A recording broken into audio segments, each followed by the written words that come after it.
Welcome to the Curiosity Cure podcast. I'm your host, Deb Malkin, Master Certified Life Coach, Body Worker, Hypnotist, trained in pain reprocessing by the Pain Psychology Center, queer elder, fat human on planet Earth, here to help you evoke the power of simple neuroplasticity techniques rooted in shame-free curiosity so you can feel more better, more of the time in the body you have today, and build the rich, full life that you want to live. A quick disclaimer, this podcast is not a replacement for medical care. I am here to provide insights and techniques that can complement your healthcare journey, but always consult with your healthcare provider for personalized advice. Hello, my feelers and healers. This is Deb, the host of the Curiosity Cure podcast. Today, I'm going to do a kind of a little wander through my own mind-body practice because I have a bunch of interviews that I'm doing and that I'm editing, and those take time. And I am currently in the process of changing my relationship with my bicycle. And I have been wanting to ride my bike for a while now. I probably even talked about this last year. This is a multi-year approach. And so there's some uprooting of shame. There's definite coming in contact with fear. And what I'm trying to do is bring this mind-body approach to this activity, to this desire, so that not only am I doing it, doing the thing that I want to do, but I'm supporting my brain and my body and my nervous system so that it does not need to get my attention in other ways, right? When we talk about the body protecting by pain, a lot of the times that looks like pain coming along for the ride with an activity, but the pain is not related to the activity. So, when you're deep in mind-body work and you understand what a symptom imperative is or a flare is, and you use this approach, I now think of pain as a communication from the body, right? We want to listen and pay attention, get curious, and start to deconstruct.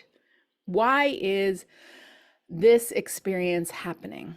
So one of the ways that I really want to kind of protect my future self from having negative associations with riding my bicycle is to, one, approach slowly, is to let myself off the hook for having to achieve this goal in any particular period of time.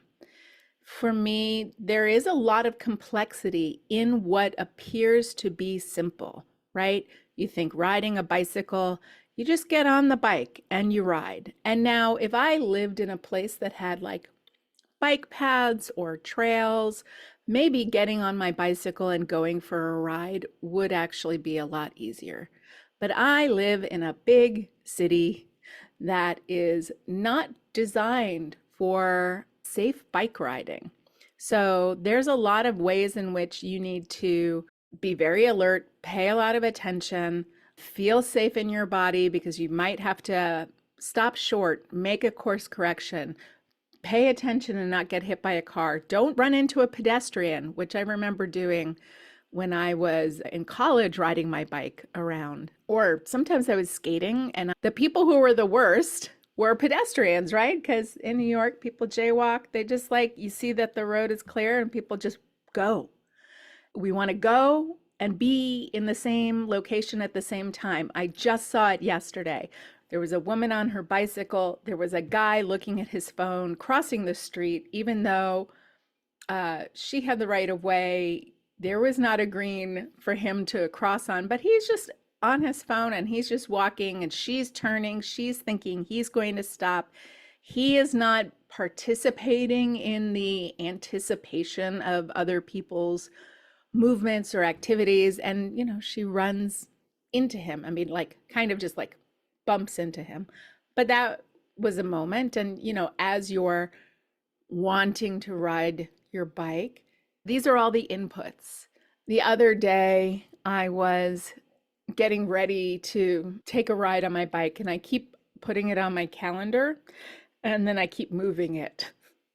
So there's definitely like there's a desire, and then there's a lot of things that are kicking that action down the road. So I, of course, that's a big shame trigger for me. And especially as somebody who works in this field, it's very easy to get I should be better. I should know how to do this. I have all the tools. So I'm definitely watching some of that arise. And in a lot of ways, that I should protective strategy just derails any curiosity. So the other day, I was recovering from COVID. It was extremely hot outside, and then I noticed that my tire was low and my whole body deflated. And I was like, yeah, that was one too many things. And I really just met that moment with a lot of grace and a lot of love. And I was like, yeah, that feels like one too many things. I was noticing that I was very confused as to whether I should be wearing a mask or should not be wearing a mask while riding. And so that confusion came into the mix, and I try to be very thoughtful about other people's health and safety. So there were a lot of things that were like, this doesn't feel great and I don't want to do this right now. And because I don't need my bicycle to go places, I don't rely on this bicycle for any particular reason, it's very, very easy to just put it aside and leave it for another day. And that's a theme that's come up with a number of clients, which is how do we motivate and activate ourselves when the thing that we're wanting to do is kind of not essential. It's not a have to. And sourcing that desire from a real genuine place of I want to. I have this deeper desire to. That's a part of finding motivation. And it's very, very easy to kind of let the have to's run the show. And also, that can very much exhaust us. So, especially if you're having what I kind of call a divided mind moment, right? Which is you have a desire to do something and you also have the desire to not do something. That's an internal conflict. And oftentimes, again, with this, like, this was one too many things kind of moment, the desire to not do something will win. And in some ways, because I have mixed desires, these dueling desires, my self energy wins no matter what in some ways. And so there's a whole kind of process of unraveling all these things. I would love to get to a place where getting on my bike feels easy, or that at least I'm willing to navigate the hard for the period of time that it is hard, to create and build that resource of riding my bicycle is safe or safe enough. Riding my bicycle is something I feel good at. Riding my bicycle is something that I feel empowered to do. So there's a lot of curiosity that goes into what are the right ingredients for this particular feeling of empowerment.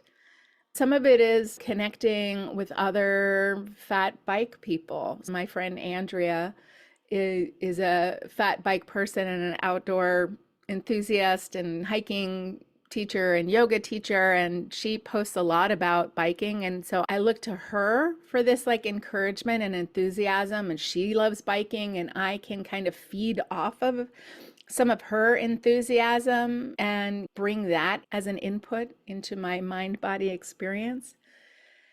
And then there's other people, right? So you can like fill your Instagram feed with people who are doing things that you want to be doing, but it has a dual edge to it, which is if you notice that all you're doing is looking at people who are doing things that you want to be doing, and that kind of like scratches the itch, then you need to get curious about, well, what is the next step for me? And oftentimes it's a much smaller step than we imagine it to be.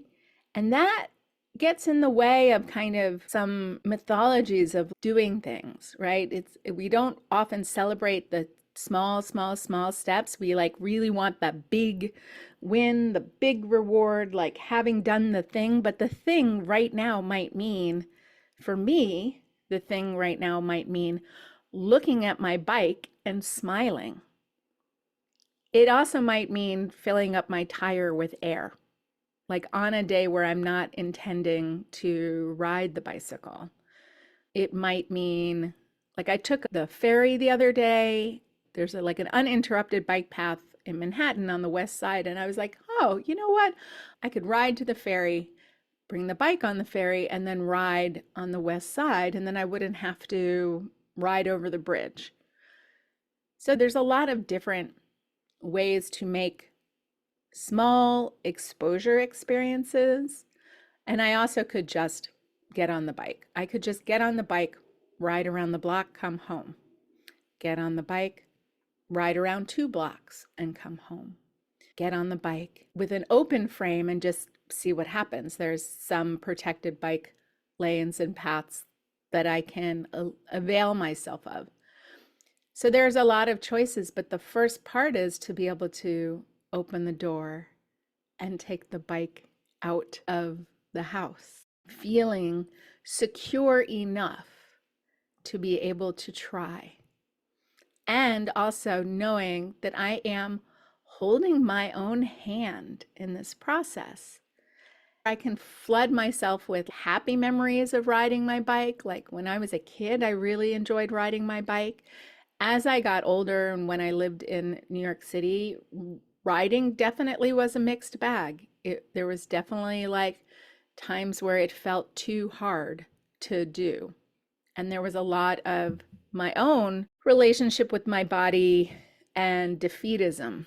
So there were times where when something would feel hard to do, I would stop doing it because that was the kinder thing for my system, because I only had these 2 modes, which was like push through or don't do it. There's a spectrum of ways to engage, and now having this mind-body approach, I can use all of that for my highest benefit to help me do the things that I want to do. And I've certainly been doing that around walking. I've been doing that around going to the pool. I've been doing that around going to the beach. I feel really good in my body. So some of that also was recovering from my most recent knee pain experience. That needed to happen first for me before feeling comfortable getting on my bike. I'm about to go to Hypnothoughts Live, which is a great hypnosis conference, and I'm bringing this desire with me.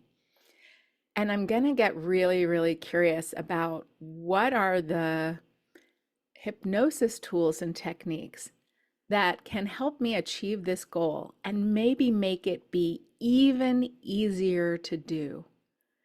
I have a client when we would talk about kind of like the thing that feels really hard and then doing that mind body support to take that action to do the thing, like then it became a nothing burger.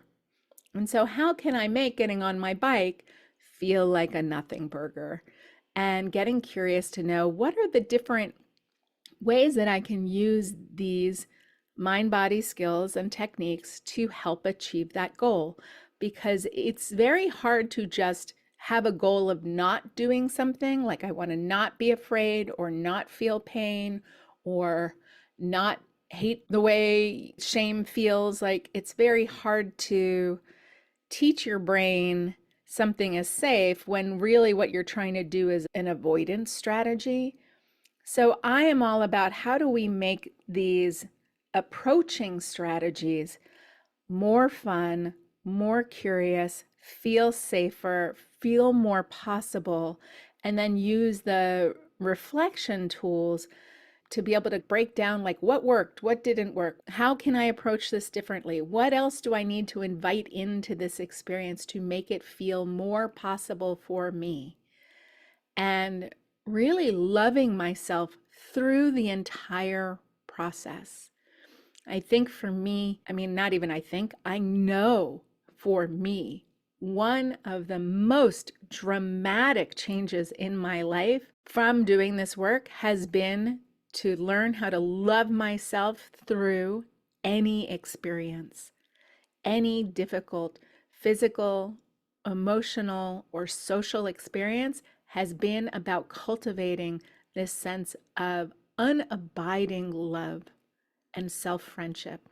And so I know that I'm going to achieve this goal. And I'm really curious to discover how I'm going to do it. What's going to make it feel easy and fun and delightful. And also knowing that I need to have my awareness, attention, that sense of self protection that you need when you're riding in a complex and, dangerous experience.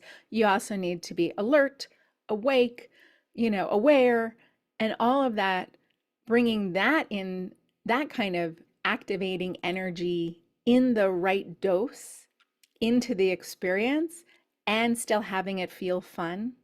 And then, making choices around where do I want to ride? When do I want to ride? How do I support my whole body and being? Maybe that means inviting, like doing it with friends, finding other ways of external support as well. I hope that this little like journey through my mind body process is helpful and that you can take what I've just said and maybe listen to it again and listen to it again and listen to it again and then think, how can I apply this curiosity, gentle neuroplasticity, and self-love approach to my own life and desire, not just to your life, but to the desire of whatever it is that you might want to do or achieve, whatever it is that you want to feel more safe doing. And then the invitation, of course, is always if you want a collaborator, a guide, if you want help applying this work to yourself, book a curiosity call and let's make that happen. Thanks so much.